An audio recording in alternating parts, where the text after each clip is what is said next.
On behalf of FIU's Tropical Conservation Institute at the Institute of the Environment, it is my pleasure to welcome you to our third webinar in the series, Wildlife in a Changed World. My name is Cristina Gomez, and I'm the Assistant Director of FIU's Tropical Conservation Institute. I will be moderating today's webinar, and I'm excited to welcome our panelists, Dr. Vanda Felbab-Brown, Dr. Susan Lieberman, and Dr. Paul Reillo. Thank you all for joining us today. So before we start, I'd just like to mention that we'll be taking a few questions at the end, if time allows, of course. So please use the Q&A chat at the bottom of your screen and post any questions that you might have there. I'll be monitoring the chat throughout our webinar, and we'll ask our panelists to address some of those questions at the end. So our first invited speaker today is Dr. Vanda Felbab-Brown. She is a senior fellow at the Foreign Policy Program at Brookings Institute. Vanda is an expert in international and internal conflicts and non-traditional security threats, including organized crime, insurgencies, terrorism, and illicit economies such as drug and wildlife trafficking. Vanda received her doctorate in political science from MIT and her bachelor's in government from Harvard University. She is the author of The Extinction Market, Wildlife Trafficking and How to Counter It. In her book, she explores the causes, means, and consequences of poaching and wildlife trafficking and discusses ways of suppressing them. Vanda grasps, like few others, the policy implications of her work, and we're lucky to have her here today to talk about wildlife trade. Welcome, Vanda. Thank you. It's also my pleasure to welcome Dr. Susan Lieberman, the Vice President of International Policy at the Wildlife Conservation Society. Sue leads WCS's policy engagement across multiple intergovernmental fora. She has worked in international biodiversity conservation at the intersection of science and policy for more than 30 years, including extensive experience and with international wildlife trade and trafficking. She also has extensive experience with treaties and other intergovernmental bodies, including the Convention of Biological Diversity, Convention on International Trade of Endangered Species, CITES, Convention on the Conservation of Migratory Species, and the UNESCO World Heritage Convention.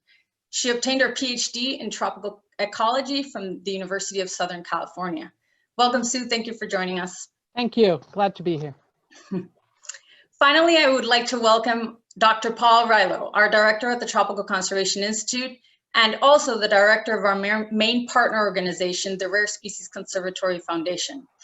As the director of these two conservation organizations, Paul oversees a number of in situ and ex situ conservation recovery programs for endangered species, including Eastern Mountain Bongo, Brazil's red-browed parrot, and the endemic Amazons of the Eastern Caribbean. Paul has taken a practical, hands-on approach to biodiversity conservation, developing novel husbandry management and recovery methods for endangered species that effectively leverage preservation of biodiversity-rich ecosystems. He has worked on the front lines of parrot anti-trafficking efforts for over 30 years, which has endowed him with unique insight into the intricacies of wildlife trade. Paul holds a bachelor's in environmental engineering from Johns Hopkins and a PhD in ecological genetics from the University of Maryland. Welcome, Paul. Thanks, Christina, and thanks to all our panelists for a great group today. Thanks for being here. So today we're going to be talking about wildlife trade policy, and it's a topic, as you all know, that has become a global priority as the result of the COVID-19 pandemic. And the time is right because the intersection between habitat destruction, biodiversity decline, wildlife trade, and public health are more evident than ever. But at the same time, it doesn't seem as though we're in agreement or have clarity on how to move forward from here. While some organizations are calling for blanket bans on all wildlife trade, others argue that we need more conservative approaches that protect people's livelihoods. So it seems imperative at a time like this to examine how best to minimize risks for transmission of wildlife-borne diseases to people while protecting local communities' livelihoods and maximize wildlife conservation opportunities. So my first question to you today is, what measures can we take to better regulate wildlife trade to decrease the risk of future pandemics while advancing wildlife conservation? And Sue, I would like to start with you, and then we can go to Vanda and finally to Paul. Yeah, thank you, Christina, and thank you again for inviting me. I'll keep it brief, though. Anyone who knows me, I could talk about this for a couple hours.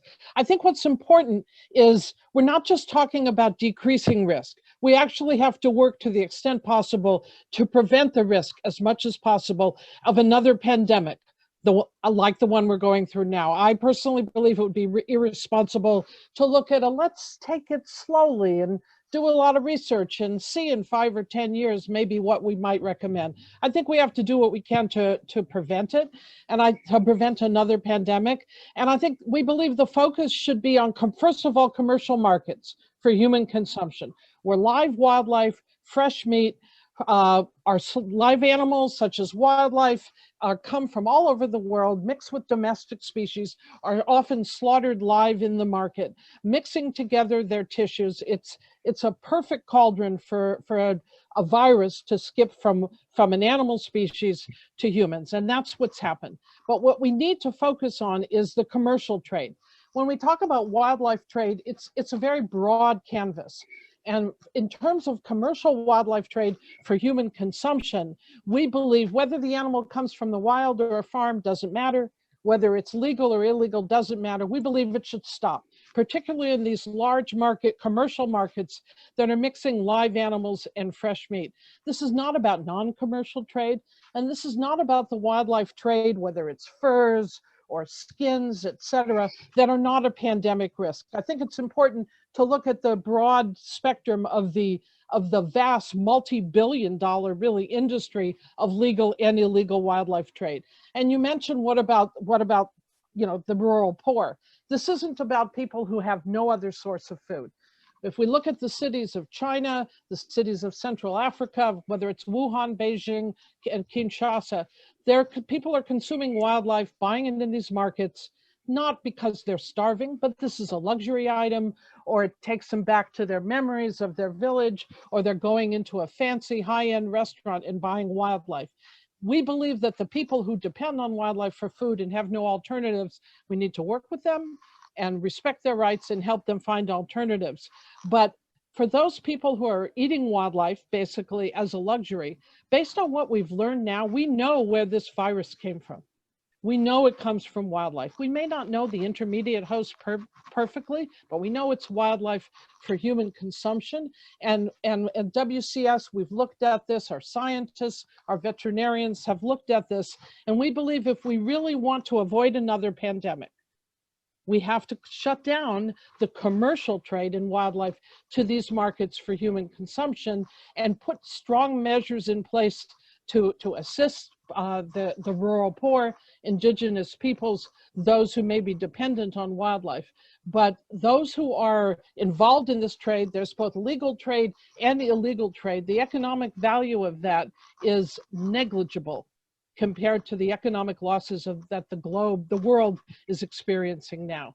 I could go on, but in the interest of time, I'll let my other panelists comment as well. Thank you very much. Well, thank you, Sue, and thank you, Christina, for inviting me, and Paul also for joining us in the conversation. I believe that Sue and I are very much in agreement as to where new regulation and crucial enforcement efforts should lie. Clearly, the focus needs to be on the element of trade in animals, wild and domestic, where the chance of a viral spillover and zoogenic disease emergence is very high. So these would be commercialized trade in wildlife meat. It would also be broadly wildlife markets as they exist in places such as East Asia, not just China, Indonesia, where thousands of animals are crept together in small cages with animals dying in the same cage, many different genera and order of species crammed together under very unhygienic conditions.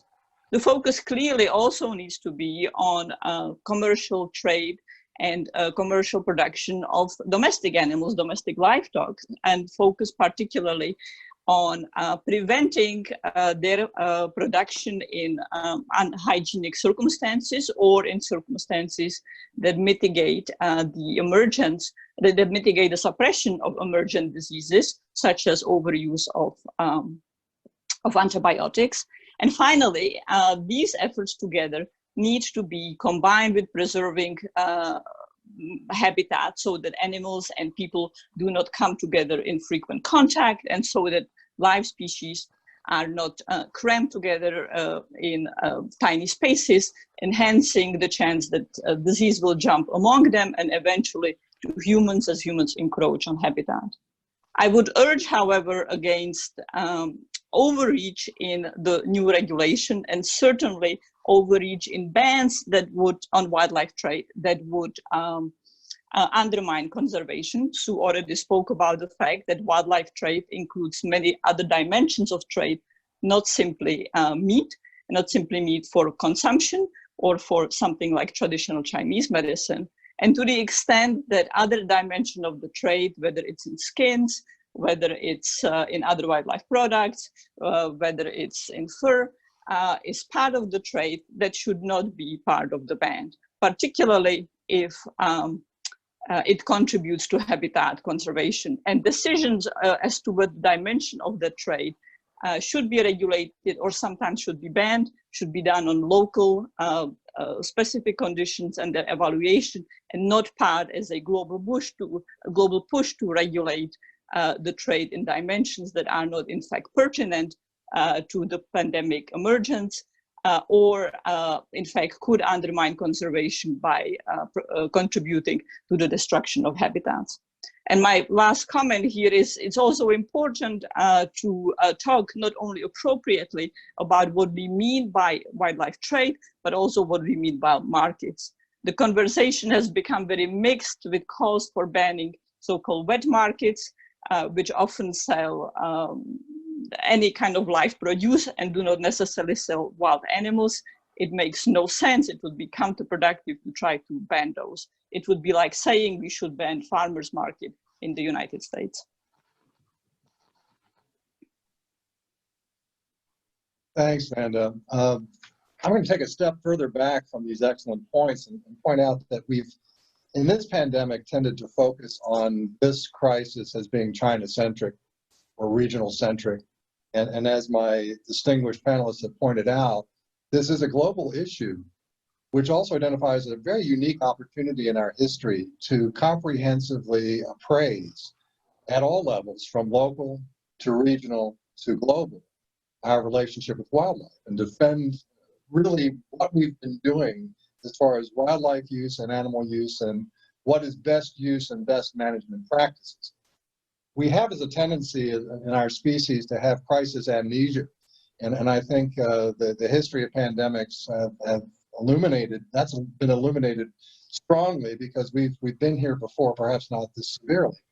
And what we know now is that something like this can arise from anywhere, which really means that we can empower those range states that have sovereignty and governing authority over their wildlife to think differently about how they may be using their wildlife. And also to perhaps drill down on what that interface is between wildlife and agriculture, and between wildlife and people, and animals and people in general, because these are the threads that really connect how zoonoses become pandemics. And this particular crisis reminds me as a conservationist that in prioritizing conservation at the same time, what we're really saying is we're looking at different value systems. So the regulations that we'd like to see imposed to not only anticipate and prevent future problems like this, but also to perhaps achieve a better outcome for people and wildlife alike, demand that we have a greater capacity, and particularly in poorer countries where we don't currently have it. And that really means globalizing the resource, the scientific resource that's available to everybody. This is a science-based problem. The answers need to be science-based. And I see as part of the regulatory framework at the local level, at the national level, at the regional level, not a uniformity in practice or uniformity in application, but looking at case-specific and where sovereignty and control needs to be exercised primarily based on good science and based on capacity. And so this for all of its horror, this pandemic offers a tremendous opportunity for us to recognize that we can do better, and also to bring together the strengths and resources that we have within the scientific and conservation communities to make sure that we move out of this with benefits across the board for wildlife and for people. So with that broader perspective, I'd really like to know what the other two panelists think about this. Well, Paul, if I can come in, you raised several very important points. I'd like to ledge on the one that this is not the first time we are seeing a pandemic and pandemic linked to consumption of wild animals. We have seen them with SARS, we have seen them obviously with MERS. And the reality is that memory, even the memory of horror, wanes rapidly. The pandemic has catastrophic economic consequences. It's going to push tens of millions, potentially hundreds of millions of people into poverty. Many people who are living close to wildlife, many people who are removed from wildlife. But despite the fact that the scale of the threat, the scale of the consequences poses great opportunities also, the reality is that very likely 5 years down the road, 6 years down the road, the moment there is a vaccine, the memory will wane. And vested interests that have strong capacity to subvert regulation, to promote habitat destruction, or in fact to continue with trade in species or trade in a way that is dangerous, will be powerful very rapidly. So it is important right now, as we are thinking about how to change regulation, both to think about what kind of enforcement structures need to be put place, and how do we make sure that we reduce demand. Demand is to some extent function of what's legal and what's illegal, what is enforced, but it also lives on its own, quite apart from regulation. And so it is crucial that we start reducing demand for commercial wild meat as luxury good, not as subsistence for poor communities, as Sue spoke about, but as luxury meat. This is, again, not just a matter of East Asia. We are seeing a big rise in these markets in West Africa, in other parts of Africa, in Latin America. We are seeing major newspapers reporting on chefs in Latin America starting to experiment with cayman meat, anaconda meat, for populations that are in urban areas, buying food in high luxury restaurants. This is a dangerous trend that we want to avoid right now. So focusing on demand is one crucial element, anticipating that when vaccine and time passes, the very strong vested interest and demand pressures will be once again to resurrect that. Enforcement will need to remain, and so will the need to continue messaging about what is healthy human behavior with respect to nature and what isn't. Let me end here by reminding everyone about what happened with the HIV/AIDS crisis. When the crisis was spreading in the United States in the 80s, when antiretroviral drugs were not widely available, subsequent to the crisis, we saw that people started using condoms very frequently. As 20 years later, when antiretrovirals became widely available, there's been a substantial increase in infection in the United States because people stopped using condoms, as they no longer fear that contracting HIV/AIDS essentially means a death sentence. So very bad human behavior because the level of threat went down. We want to avoid that kind of resurrection of demand because the threat seems lesser down the road. Let me jump in as well and answer your question, Paul, in response to something from Vanda. First of all, I agree fully. This isn't about wet markets. The term has been misused. There's nothing wrong with wet markets. That's a great place for people to get fresh fruits, vegetables, fresh fish, etc. It's about the wildlife being sold live or freshly slaughtered and meat in those very markets. But I think something Vanda mentioned, and answer your question, Paul, as well, I think it's really important, in addition to focusing on the commercial markets and and the trade. And I would say when I say wildlife, I'm a little sloppy. I'm referring to birds, mammals, reptiles, and amphibians, and not necessarily freshwater and marine fish. I do know that fish are wildlife, but I'm thinking more terrestrially. But it's important to also look at that interface between humans and wildlife. And that interface is increasing. So as we destroy more intact forests, destroy more intact habitats, encroach into these intact systems, people are coming more into contact with wildlife who may have viruses that we have never been exposed to. That's what's happened most likely here. We've not been exposed and we have no resistance. So it's very important at the same time to maintain intact systems, particularly intact tropical systems where you have high diversity and a lot of viruses, because you have a lot of species and a lot of interactions between species. But in addition, an important point in terms of where do we go from here, each country is going to have to look at it in its own context, of course. Legislation has to be adopted at the national level. I agree with Vanda, people have really short memories.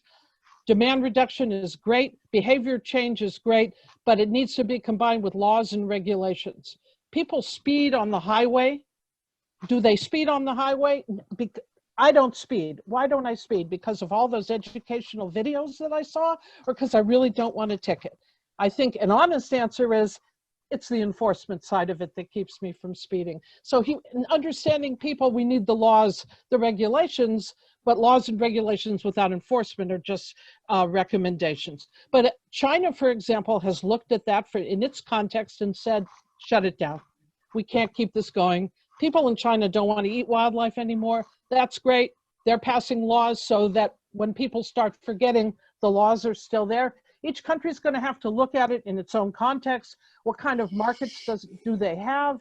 How do they deal with those markets? And what are the risks? So I think our relationship with nature needs to change in terms of destruction of intact forests and other ecosystems, and relationships with wildlife as food, particularly in urban and peri-urban centers. Well, Sue, that prompts me to think that, we tend to think about these human health crises as how do we mix people and wildlife, but we forget sometimes that we're mixing animals with animals, right, and that they don't respect the boundaries any more than us people do. And that raises the whole specter of zoonoses and transmissible pathogens jumping between taxa. And this is what we've seen across the board, whether it's avian or mammalian. And many of those leaps then, of course, involve us in the loop in some way as intermediates or end hosts. With this particular challenge, I'm thinking we need to increase the capacity on the veterinary and the animal health care side as well. And I know some of the participants have raised the issue of animal farming, and whether it's wildlife in a farm or wildlife in its native habitat, those pathogen risks exist nonetheless. And we are moving wildlife out of range states for commercial and consumptive purposes internationally. And of course, that has exacerbated the disease risk for them or the other hosts that may arise, because these are species that are never commingled in nature.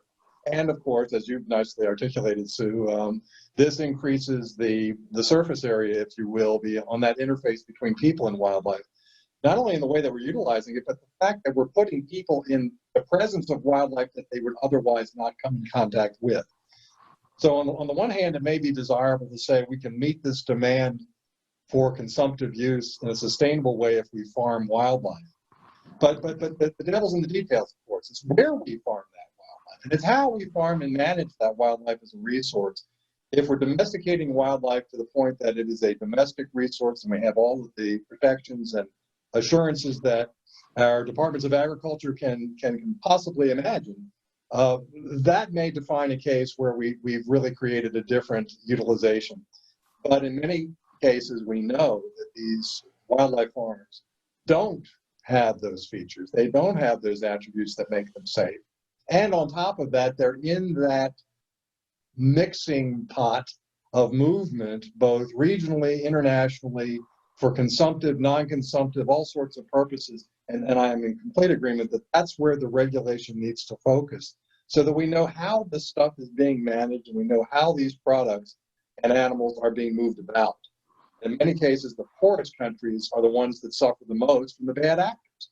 They have the least capacity to regulate, they have the least capacity to police their own, and they're injured greatest when those alien or non-native pathogens arrive on their shores. No, I would absolutely agree, Paul, and very much agree with the wisdom that the devil and the angel are in the details. Few thoughts. One is, I have substantial fear that, say, China implements and this time diligently enforces the ban that it has proposed on meat, perhaps some aspects of wildlife markets, and Vietnam follows to some extent, but other countries do not. What that will mean is that, in a sense, China can be outsourcing its undesirable consumption patterns abroad unless those consumption patterns change. So you can imagine that the markets do not longer exist in China, but continue existing very robustly in Indonesia. That's where the slaughtering of wild animals takes place. That's where pangolins are shipped and killed. And what comes into China is frozen. It no longer produces the same pathogen risk as it would if the animal were killed in a wet market in China. The demand continues, and the problem is now outsourced abroad. That's clearly a highly undesirable dimension. We don't want to see that the pathogen transmission dimension will be pushed to countries that are poor, have poor law enforcement capacity, or do not have the same interest in regulating, and often have highly vulnerable economies and highly vulnerable healthcare systems. So that's something that needs to be fought against. And in this case, I would be very strongly thinking about more universal or at least more regional regulation, as opposed to highly specific ones to take care of these spillover effects. I would also suggest, though, that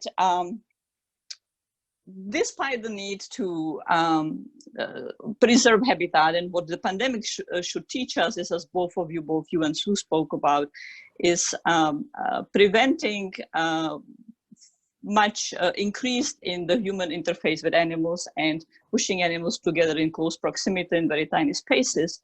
I, in fact, expect that because of the global impoverishment as a result of COVID, vested interest in logging and other kinds of mining, other kinds of use exploitation will be very powerful. And that governments will be very hard pressed to say, no, you are not allowed to chop down this patch of forest. No, you are not allowed to open this mine, as revenues have gone down, as unemployment has risen substantially. So I very much fear that the power of vested economic interest in unsustainable and dangerous resource exploitation will be very powerful. And so we need to think very carefully now how to defend those interests, how to make sure that governments are not falling prey to the immediate short-term economic imperative while creating conditions for another pandemic emergence down the road. That is often the case in policy, that the immediate pain is far more potent than the long-term, more dangerous pain. And finally, I think all of us are in agreement and spoke about the need for subsistence wild meat consumption to persist, and certainly not jeopardize protein and food security of forest-dependent communities or very poor communities. That does not, however, mean either that they should be sentenced to be dependent on potentially dangerous pathogens from wildlife meat. They too are susceptible to outbreaks of the diseases with Ebola and its many iterations. And so we, the global community, both need to help them move toward sustained food security, stable food security, and protein use that is also not dangerous to them. And to the extent that hunting is a very important feature of their diet, it needs to include efforts to spread testing for them, enable testing of the meat they consume, so they too can achieve not just food security, but also security from pathogens that would emerge out of wild meat.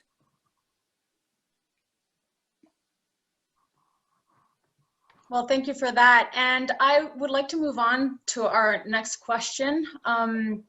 So now that we've understood a little bit better the policy part of this, I would like to know what your thoughts on human behaviors, attitudes towards wildlife and wildlife-dependent livelihoods. Where does that fit in here? How do we sustain people and wildlife responsibly? I mean, I think we've alluded to that quite a bit. And I just want to follow because Vanda mentioned something in terms of indigenous peoples and their rights, local communities. If they're hunting for subsistence, then efforts need to be put in place to respect their rights. But the overseas the development assistance, whatever, needs to also work to make sure that those communities have proper health surveillance. We're not saying those communities need to go to the supermarket and buy something else. There is no supermarket, whether they're in the high Arctic or they're in the Congo Basin. But there needs to be efforts to assure that if they find a dead animal, for example, we do that, WCS does that with our program in Congo. If they find a dead gorilla or chimpanzee, there's a system put in place that they can contact someone on a mobile phone. Most do have mobile phones, to come and test the animal for Ebola. Those sort of systems are absolutely critical to ensure the health and food supply for people who are wildlife dependent. But there's not enough wildlife to go around, even independent of the health risk. So efforts need to put in place. When you say sort of people's behaviors and people's relationship with wildlife, or indigenous person living dependent on the forest or living dependent in the high Arctic, their relationship to wildlife, that of subsistence and cultural identification, is different than people in cities. And people in cities, the relationship with wildlife should be not to want to consume wildlife as food, obviously.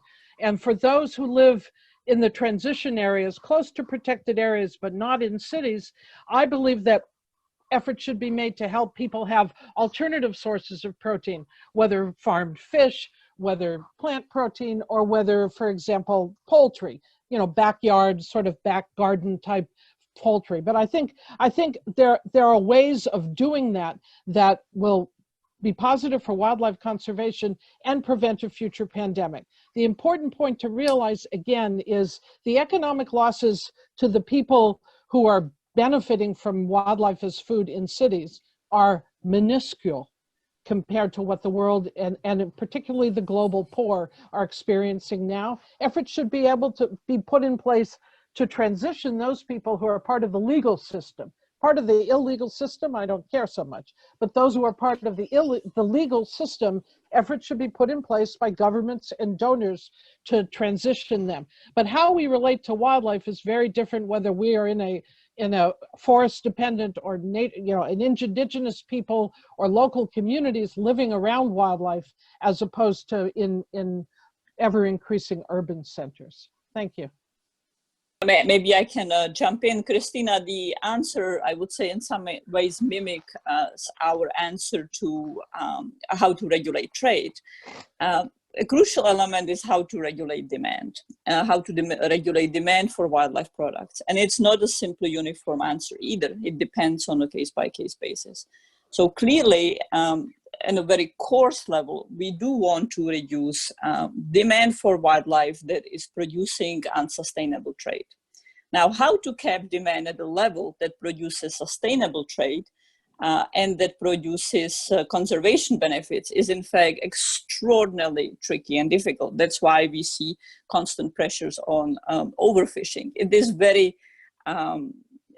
a very difficult policy proposition to be able to generate policy structures that shape demand to be positive and not get out of control.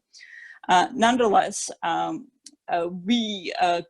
this is a very important opportunity to reduce the ever-increasing spigot in demand. I very much believe we want to prevent the rise of demand in new urban places.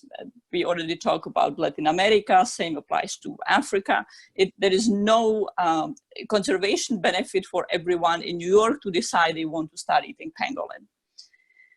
Nonetheless, one can make a very powerful case that the consumption of deer, of venison in the United States would enhance conservation, because in large parts of the country, venison is greatly overpopulated in the absence of predators and has all kinds of highly negative impacts on conservation by destroying habitats, not to mention collision with cars. So potentially encouraging consumption of venison and a rise in demand can have highly positive environmental effects. But once again, that needs to be done in ways, if one were to pursue such a policy, that would not increase the chance of pathogen transmission. So what it means really is having health inspection, veterinary inspection, butcher inspections in place to minimize that kind of pathogen transmission. And it's arguably even more imperative in large parts of Africa and Latin America, particularly Africa, where, for example, allowing consumption of antelopes that are not threatened, that are not endangered, might allow habitats to stand that otherwise landowners would have an incentive to deforest, destroy it for either African oil palm or for cattle ranching. We don't want to turn off demand that is keeping habitats standing and that is not generating the transmission of pathogens. We want to shut down or reduce the demand that imposes those risks. And if we cannot shut it down, such as in forest-dependent communities, then we want to minimize the chance that their livelihoods and their health will be jeopardized. You know, thanks, Vanda, for illuminating our audience to the economics of wildlife use. There are many excellent examples of how sustainability is not just fostered, but actually enhanced with the fringe benefits to habitats and habitat stability by monetizing some of the species and the species use practices that are sustainable. For my part, and thinking about the behavioral aspects within our species, the human species, I'm reminded that we really need to embrace education. And I think this word consilience, which E.O. Wilson used so eloquently as the title of his book, where we're bringing in a unity of knowledge across disciplines, can be tremendously powerful in a moment like this. Because if people understand how wildlife markets actually operate, if consumers and entrepreneurs that are part of the wildlife use chain truly appreciate how things are working, and there's transparency for decision makers and there's transparency across societies, I think we have a better understanding as a species as to what we're doing and whether we're doing it consciously. Our behaviors can be modified. They tend to only be so when forced to. We tend to do what's forced on us rather than electively doing what's best. But notwithstanding that, there are certain hard realities. We live on a fixed planet. And currently, the average eco footprint is about 6 arable acres per human. Unfortunately, our planet's only so big and it can only afford about 4.5 acres per human, which means there's nothing left for wildlife or wild places or biodiversity. Another way of looking at it is we'd need about 4.2 Earths to provide the level of comfort that all American consumers currently enjoy.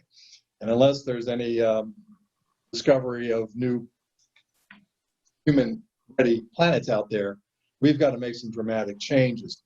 Those changes can be elective, they can be voluntary, and we have the ability at hard moments like this, again, as E.O. Wilson nicely pointed out, to rise to the challenge and realize that change must occur. But those behavioral changes are not going to come easily. And I think reducing the eco footprint, the humanity's impact on nature is going to be very difficult. Part of it is recognizing this one health concept, that a healthy planet and healthy wildlife means healthy people. But it's not a concept that is completely open-ended. There are some hard mathematical realities with this, and that is the planet can only support so many humans.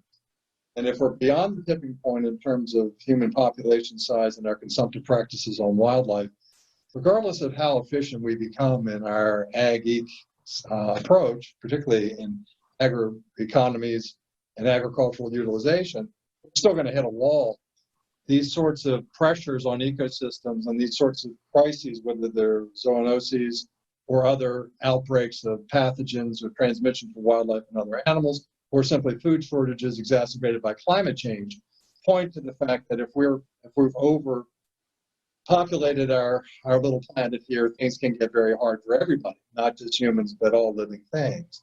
So to me, it comes back to how do we educate everybody quickly, particularly the decision makers and the governing authorities that are in a position now to move swiftly. How do we put pressure on them from the ground up, from local communities? How do we make local communities proud of the wildlife resources and the natural resources they have, so they have a voice and they have a reason to protect and to argue for strength, whether it's at the state level or above? And then how do we make that sort of behavior attractive and contagious in a good way across societies, across the planet? Yeah, if I can just jump in, I think there's no question that some wildlife commercial utilization is sustainable, some is not. Some is beneficial for local communities and for habitat conservation. A lot is not. We need to focus on that which is beneficial for habitats and local communities and is sustainable, but that's not what this pandemic is about. And if we look at the question of how do we prevent another pandemic, the wildlife that are the problem here, the consumption in these large markets, were not necessarily unsustainable. Many may have been bred in farms in China by large commercial interests. So I think we need to look at both. Both are critical, but we shouldn't somehow mix them. There's significant illegal trade we need to combat. It's a massive problem, massive corruption, massive illegal trade. But there's a lot of legal trade that is also a pandemic risk. The animals in the market in Wuhan were not necessarily all there illegally at all. And no one should think that, because they weren't. So I think, Paul is right. We need to look at the whole relationship and where food comes from, and the whole production system for when people choose to consume animal protein.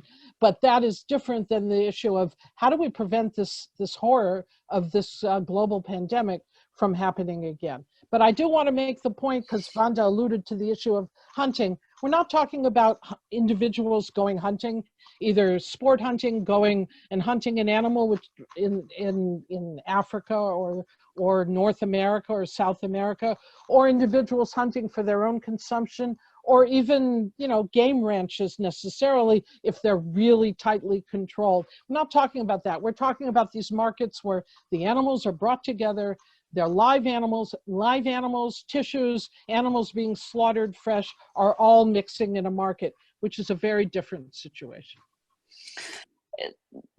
Indeed, Sue. I would only connect, so there are two dimensions to why I think Paul very importantly and usefully broadened the conversation. One is that while we have the immediate priority and really the most urgent and fundamental priority of preventing another pandemic, it is also an opportunity to rethink how we act toward nature more broadly. And that also links to, of course, the pandemic, because as we all said, habitat destruction puts animals together in a way they don't exist normally, and puts people together with them, and hence maximizes the chance of another pandemic. And then there is the issue of how to capitalize on the tragedy. Nothing empowers as powerful regulations as immediate threats to human health. And we know that from a whole variety of regulations that go way beyond simply conservation issues, humans tend to focus on what generates very quick, very immediate, not delayed risks to their health, and to their basic well-being, which is often linked to sexual potency. And so I want to introduce one dimension that we didn't speak about, and that has to do with traditional Chinese medicine and the consumption in East Asia of wildlife product for not simply subsistence, but for a whole variety of assumed purposes, such as medicinal, aphrodisiacal, or longevity ones. Not all traditional Chinese medicine is made out of wild animals. A lot of it is plant-based. Not everything is made out of wild plants or animals. They could also be bred and cultivated. And certainly, to the extent that TCM includes wild meat, it is a source of risks for pandemics, but a lot of TCM is not about meat. Nonetheless, has been a very significant driver of catastrophic levels of hunting that are just vacuuming global forests free of animals, even when the forests are left standing. And so in this context, I think we need to also think about how to shape demand for TCM, how to prevent it from growing in ways that are dangerous, that produce unsustainable levels of hunting and poaching, or extraction of plants that might become endangered as a result. And I'm particularly concerned when I see commercial companies in China and even the government of China encouraging TCM as a cure for COVID. First of all, we don't know whether there actually is any evidence that it is a cure. Oftentimes there might not be, in fact, any health benefits or any proven health benefits. So that's dangerous because it lulls people into avoiding the social distancing, taking the precautions they might need because they falsely believe that they have access to medication.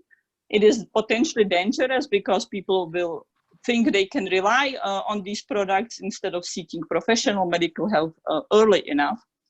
And we see that this is not happening simply in China itself, but we are already seeing both Chinese government led or encouraged and Chinese companies exporting TCM as a cure to parts of the world that are highly vulnerable. So big effort to sell TCM in Pakistan, in Afghanistan, countries that are very poor, have, in the case of Afghanistan, enormously low levels of human development, essentially non-existent healthcare system. So we don't want to create new sources of demand there, but we also don't want to be in a situation where we already perpetuate the very significant political power and capacity for regulatory capture of the TCM industry and pharmacology in China. You know, Vanda, I think you've touched on one of the really important and almost lightning rod-like issues with regard to pandemics and wildlife use. And it reminds me that it's probably just an example of what we've seen as an extreme form of bioprospecting. So we're seeing similar things happen outside of China, where utilization of what was once folklore-based cures or remedies or medicines have turned into or morphed into commercial exploitation of those resources for unproven purposes and export. And of course, that can be devastating for a number of things, particularly for habitat conversion, because many of these cultural remedies, regardless of where they originate, and the Caribbean is replete with examples of particularly botanical cures, many of which are well established now, and many of which are unproven and still being evaluated. But the point being that many of these species that are utilized for these traditional homeopathic type treatments are very vulnerable species, and they come from very vulnerable places with economies that are very weak, and governance and policing of wildlife and wild areas that's often quite poor. And so in globalizing our economies for everything, we've inadvertently created a globalized economy for bioprospecting, some of which is legitimate and fair, and much of it which is just a free-for-all. And that scares me to death, because it means that just as we have a tendency to isolate crises as, well, it started here, let's deal with it where it is, we forget that many of these impacts are scale dependent, and that where the impacts are felt most harshly are in places that can ill afford to even catch hold. So we have to be careful, I think, in addressing what is trade, and defining it, making sure that the governing authorities have something to back that up, and that we simply don't create a market, as you nicely put, for not only unsustainable but potentially very dangerous products and byproducts of wildlife and habitats. Great, thank you, Paul, and thank you, Vanda and Sue, for that discussion. And this really leads nicely into my third question. Now that we've discussed in detail the scope of policy and the human component, so where do we go from here? What are the next steps that we should take to succeed at avoiding future pandemics while curbing wildlife trafficking? And again, Sue, I'd like to hear your thoughts on that. Yeah, well, first of all, there are the short-term things that we talked about. It's not just, you said curbing wildlife trafficking. To avoid a future pandemic, it's not about curbing wildlife trafficking alone. We have to work to curb wildlife trafficking. I've worked on that for more years than I'd like to say, absolutely. But if we just stop magically all wildlife trafficking today, which won't happen, but if we did that, we would not significantly reduce the risk of a future pandemic. So we have to look at these quite differently. This is about the markets, large commercial markets, again, as we mentioned, for wildlife, whether they're legal or illegal, born in the wild or born in captivity, particularly birds and mammals, but also some reptiles and amphibians, and closing those markets and working on legislation, regulations, etc., in the more medium term than that, and looking at the trade as well. More medium term as well, working with local communities, as we've talked about, and some of the economic issues that we've talked about.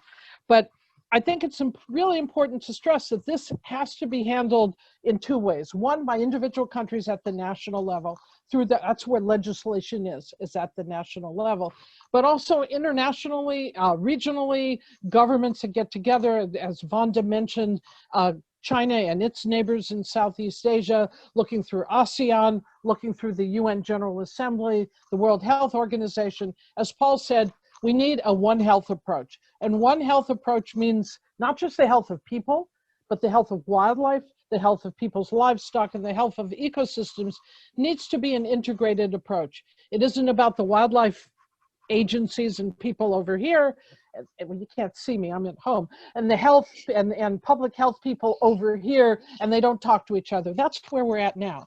That has to be a truly integrated response to this. And that doesn't mean we're telling people you're evil if you eat wildlife. That's not what we're saying. But we're saying the risk to human health and planetary health is this trade for commercial purposes of wildlife for human consumption. We need to build the systems in countries for epidemic and pandemic surveillance. Countries that don't have that those systems need the incentives and the skills and the technology to do that. There's a lot that we need to do medium term, but there's a lot that we really need to do short term as well.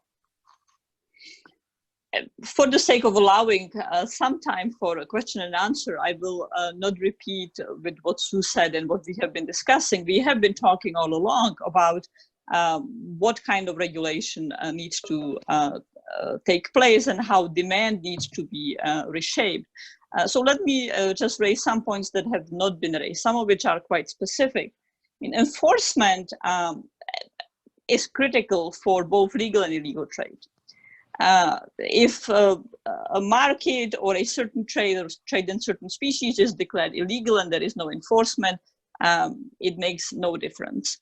Similarly, however, legal markets become very quickly very dirty and often have the capacity to inflict a level of damage that way surpasses in illegal markets if there is poor enforcement and intense regulatory capture.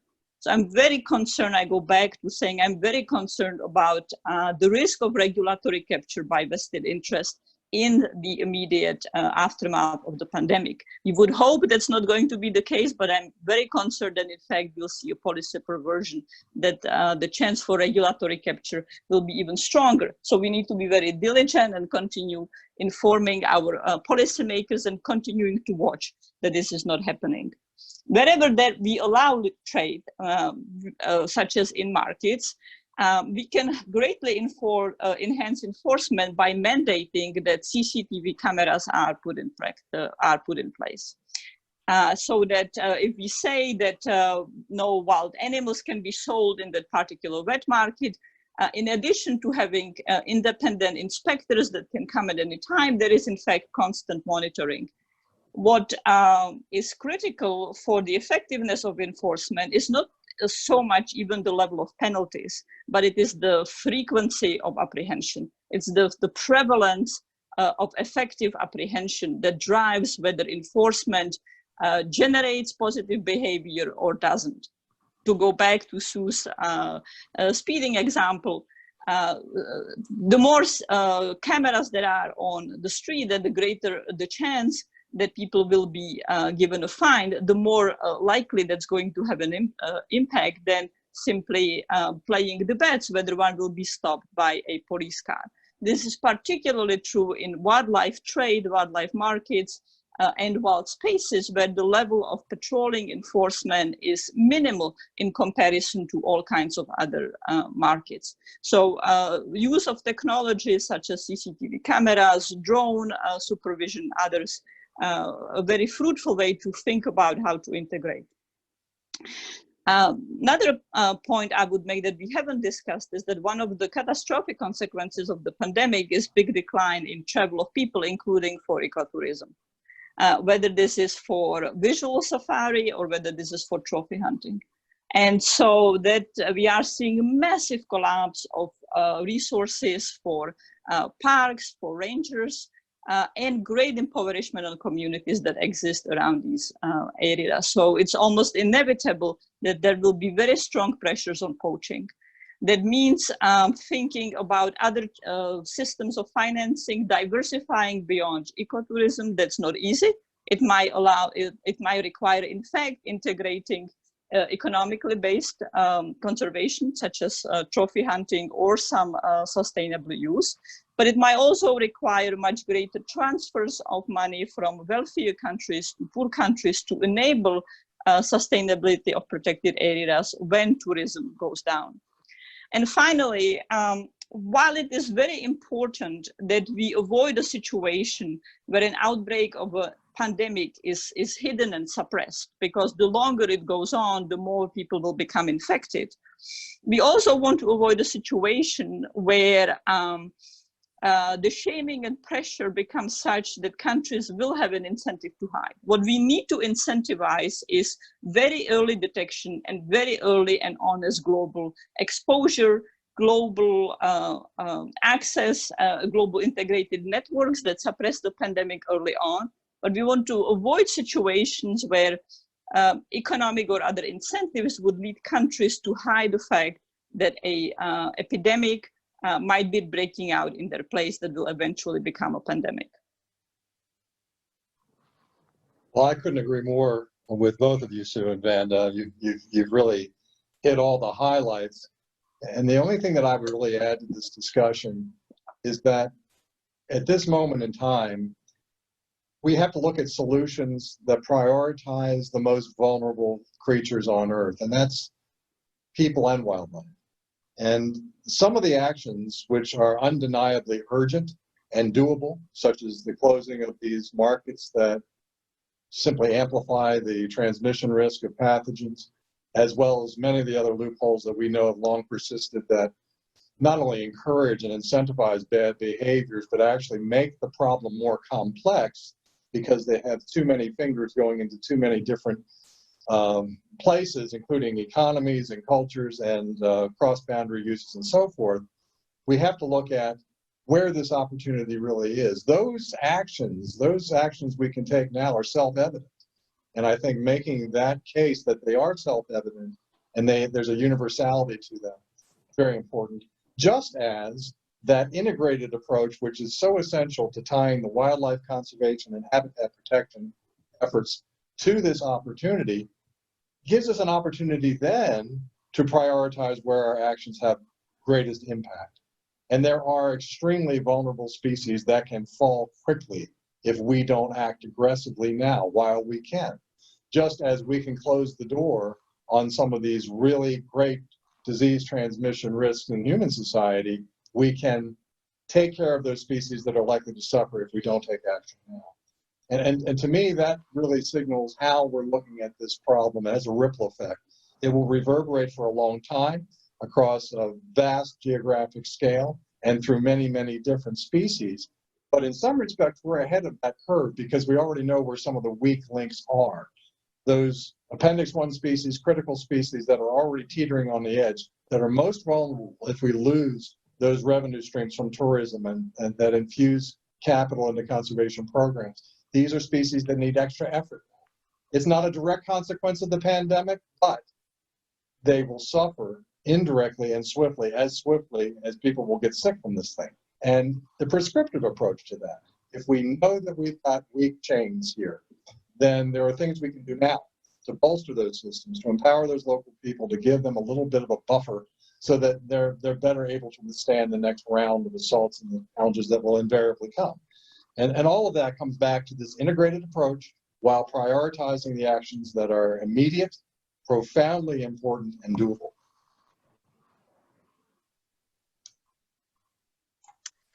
Thank you, Paul, and thank you all for your answers. And we have a few questions from the audience that I would like to address now. So let's see. So first we have one that I'd like to ask Sue about. So what about wildlife in developed countries like North America, both historically and today? Has it carried viruses that were or are transmissible to humans? Have any pandemics been generated by the killing of deer, bears, snakes by hunters and trappers? And with this in mind, would it not be hypocritical to curtail the rights of people in Asia and Africa to eat wild caught meat whilst continuing to hunt here in these countries? What should we be asking our governments here? That's sort of mixing apples and oranges, and I'll try to answer it. No one is saying, I'm not saying I want to curtail people's rights at all. We want to prevent another pandemic. The current system that we have for wildlife trade, for human consumption, for food is innocent till proven guilty. Go ahead, breed what you want, sell what you want, mix them in the markets. Good luck to you, and we hope that there isn't an epidemic or a pandemic. You can't manage based on hope. You have to manage based on science. So instead, we need to look at it, I say guilty till proven innocent, in a reverse way. We shouldn't have any markets for wildlife for human consumption unless there will be some exceptions. There may be situations, certainly people who hunt for their own consumption, not even talking about that because that's not commercial.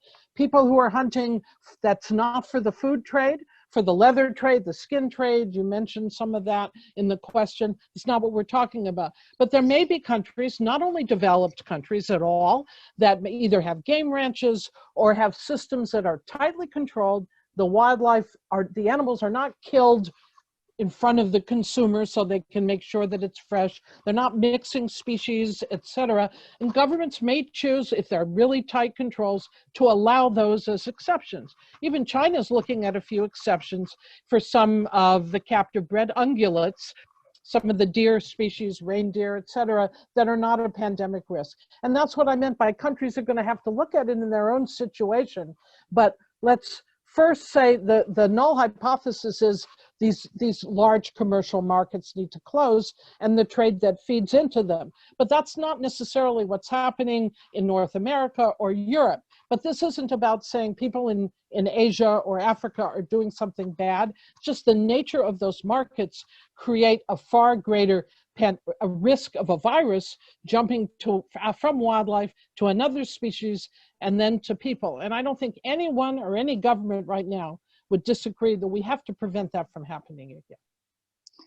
If I can jump in on that question as well, the question was about hunting wild animals, but it was about developed countries in the US. And I would point out here, of course, that we had an epidemic, H1N1, the swine flu, that emerged in North America from some sort of jump that involved pigs. What the original carrier was is another question.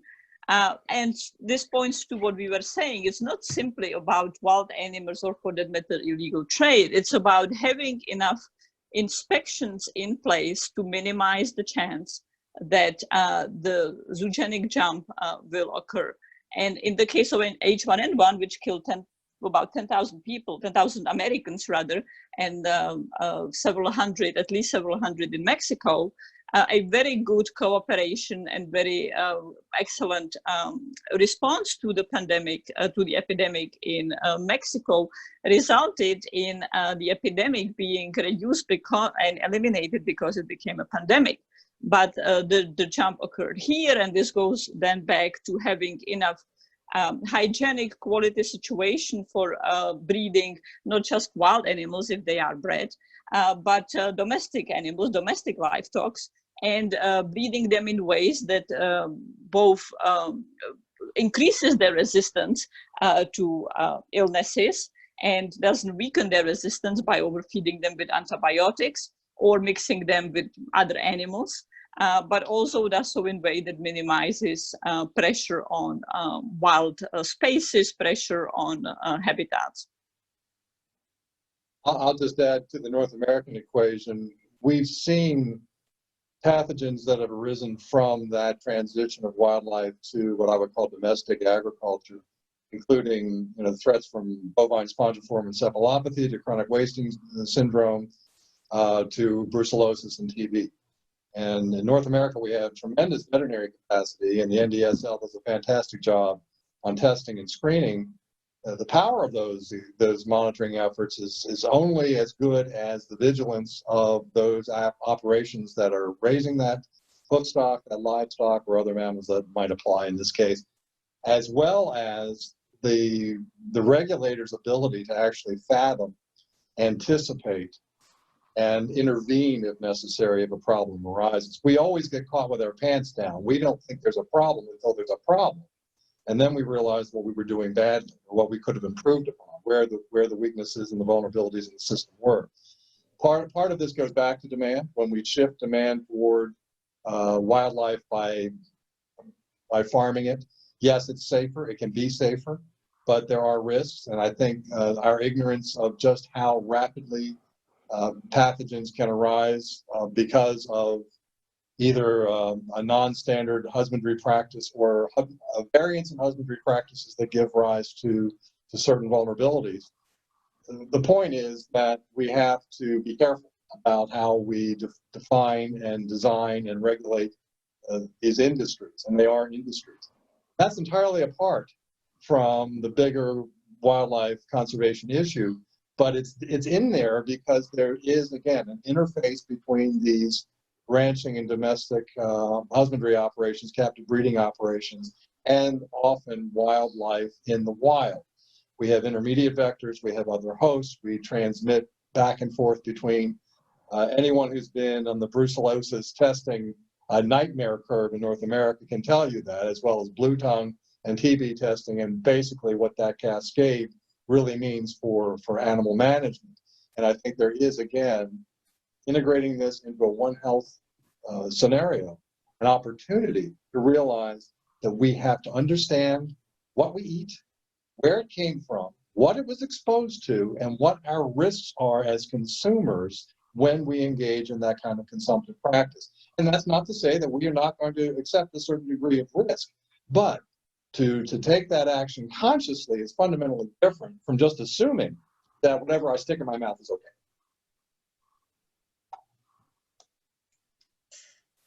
Thank you for that, Paul. So we have a few questions related to CITES that I would like to direct to Vanda to start with. So where exactly is CITES failing or needs improvement? For example, there has not been much mention of CITES and the inclusion of health risk appendices into these. Do we see self-enforcing multilateral agreements? And a second part of this question is, what do you think of the solution of expanding the CITES treaty's mandate to include health concerns associated with traded species? Well, the answer to the letter is yes, obviously. So right now, CITES regulates trade in animals or plants for the purpose of determining whether they become threatened or endangered. So oftentimes restrictions by CITES only kick into place when the species has already been either overused through commercial exploitation or has seen other kind of catastrophic decline due to habitat destruction. So the treaty is reactive, the regime is reactive, It's not proactive in thinking about how to avoid the situations of having to ban, how to avoid the decline. That's not the fault of the CITES Secretariat. That's how the regime was designed, and it doesn't include public health. As both Paul and Sue mentioned repeatedly, we want to strive for avoiding policy fragmentation, where one division of an institution thinks about public health, another thinks about conservation. We want to have as much integrations across conservation, public health, land use, agriculture, farming, and I would include logging and mining as we possibly can. This is easy to say. It's very difficult to carry it out in practice, including one risk being that if you have joint decision-making bodies, the commercial interest will prevail over the interest of public health or over the interest in conservation.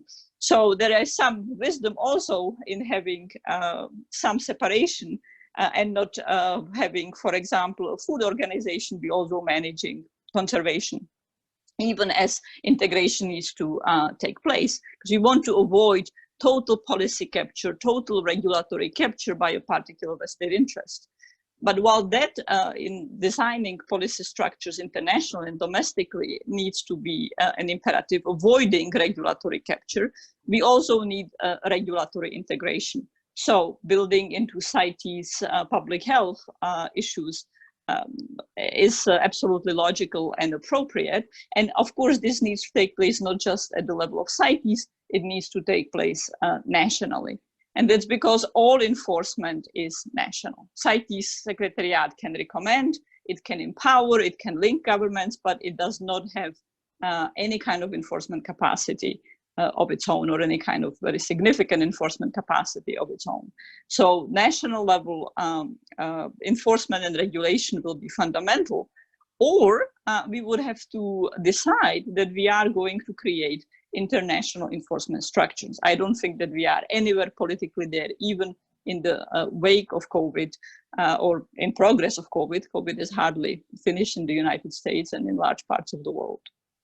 Can I just jump in? I mean, I disagree slightly. I don't see CITES as the right vehicle at all for this.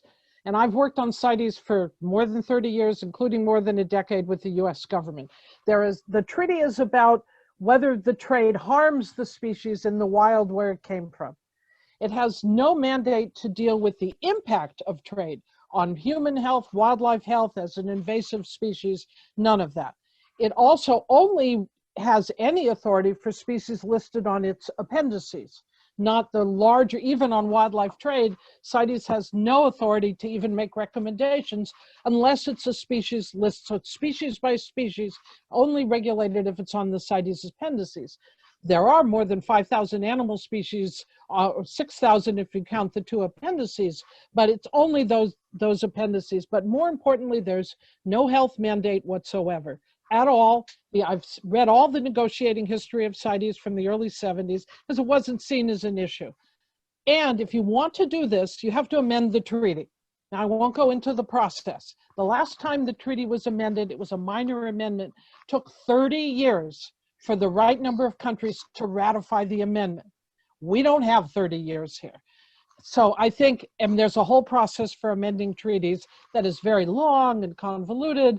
And if it's in the CITES world, they're not going to agree to this anyhow. But even if they do, it could take decades. So I really strongly recommend, it's not a failure of CITES because it's not a CITES issue.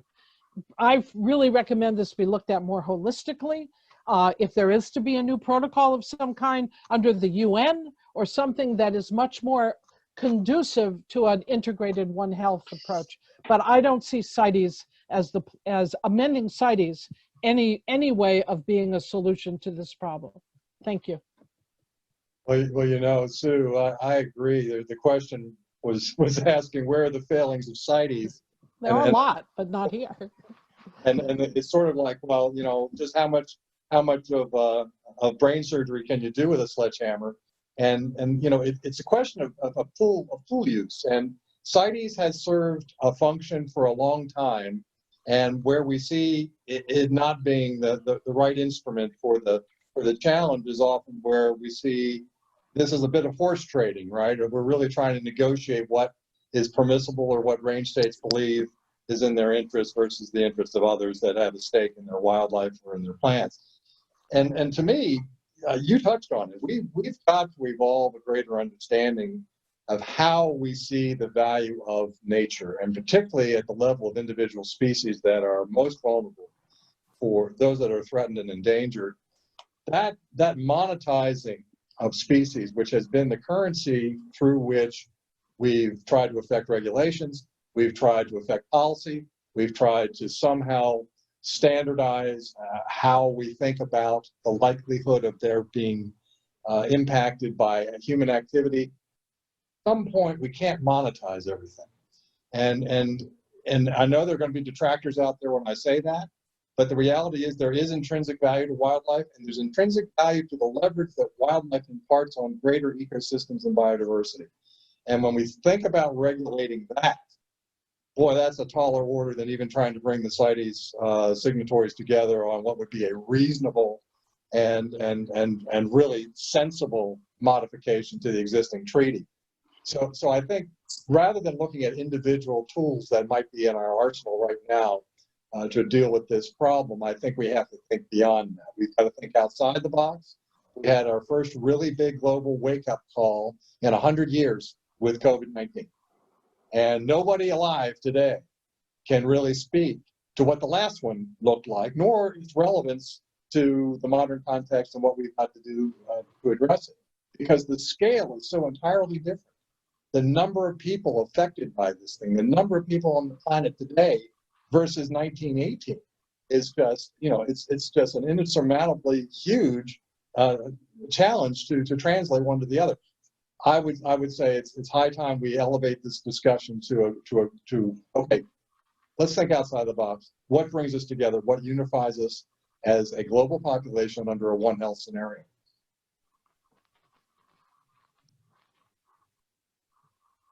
So I think we have time for one last question before we close today. And we received a question from a viewer in Mexico and she says that what specific actions or strategies can policymakers take at a local level to reduce not the demand, but the offer of wildlife trade? And any one of you, the three of you, can answer. Well, the question goes back to what we have been talking about, namely shutting down commercial markets in wildlife meat or commercial markets in wild animals that pose very high risks to of pathogen transmission of viral spillover. And local governments do not have to wait for national level actions. They can have that legislation or that kind of regulation on their own. Of course, the more limited the legislation becomes, the greater the chance that it will simply move to your neighbor's backyard, that it will simply move to another community. So while in general, I am a big advocate of very tailored policies, highly context specific, if the context is too narrowly defined, if the geographic area that adopts a policy is too narrow, it will create externalities, potentially highly negative externalities, or even in the absence of externalities, the scale of the solution might be too minuscule to the scale of the problem. That said, I often tend to be quite leery in allowing enforcement to take place solely locally. And that is often because at the local level, the level of regulatory policy capture by vested interest, level of corruption of authorities, not necessarily corruption simply in the way of handing money over, but simply co-opting local officials, is often easier than even at national level. So while regulation, progressive, important regulation can take place at local level, there are risks with the scale being too small, there are risks with negative externalities, and there are also risks with policy capture. Yeah, I think in addition to what Vanda said, none of which I agree with her, is if you're working at the local level or the state level in Mexico, say, it's important to look at what are the nature of your markets? What markets do you have?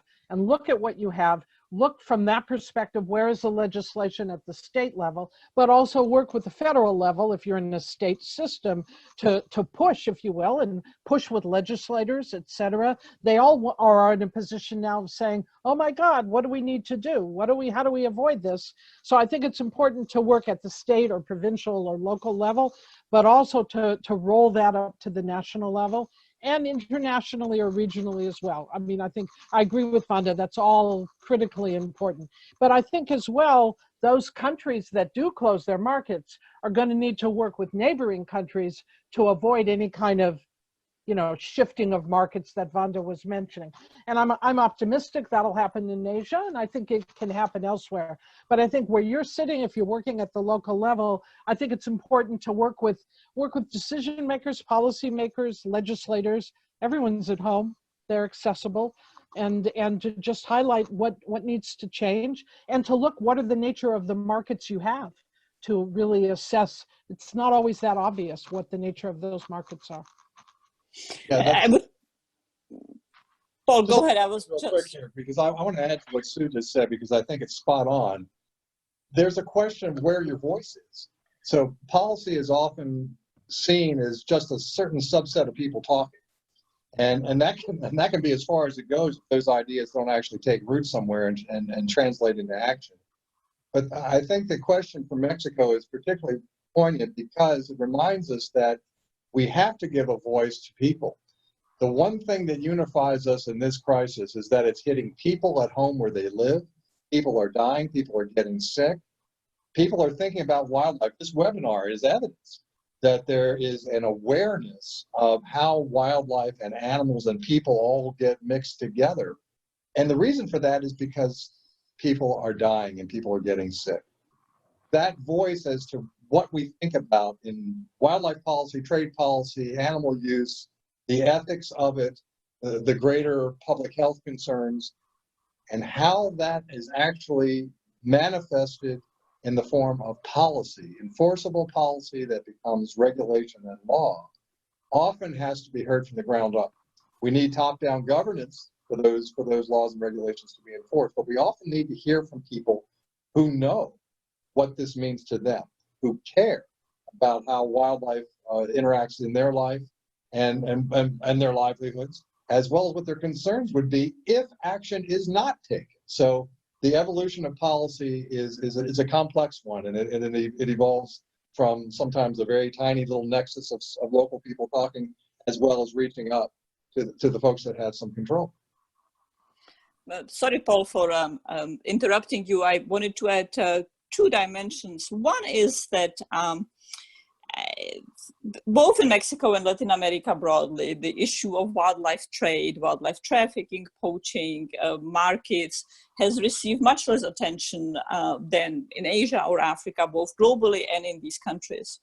And, Mexico, Peru, Venezuela, Ecuador are experiencing the effects of externalities of what happens in the market in China, sourced from somewhere in Asia, and how it destroys their lives, how it destroys their health, how it destroys their lives economically, pushing perhaps 20, 25 million people in Mexico potentially into poverty.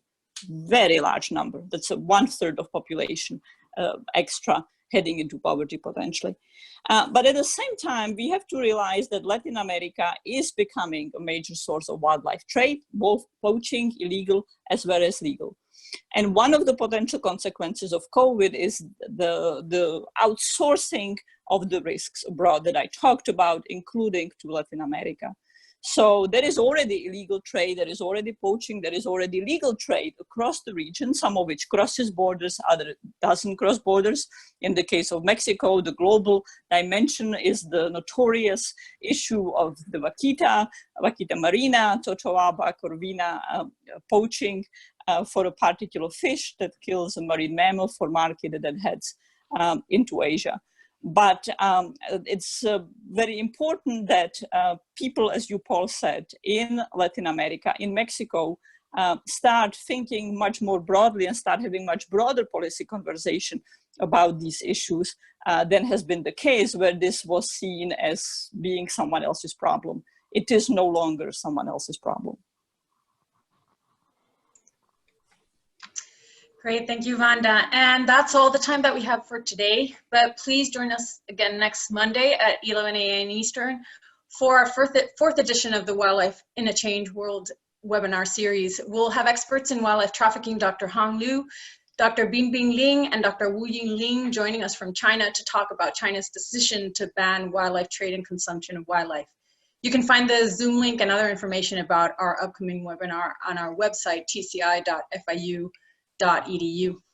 And once again, on behalf of FIU's Tropical Conservation Institute at the Institute of Environment and our partner organization, Rare Species Conservatory Foundation, I'd like to thank Vanda, Sue, and Paul for their wonderful insights on wildlife trade policy, and to all of you for tuning in to listen today. Stay safe and see you next week. Thank you. Thank you very much. It was a pleasure.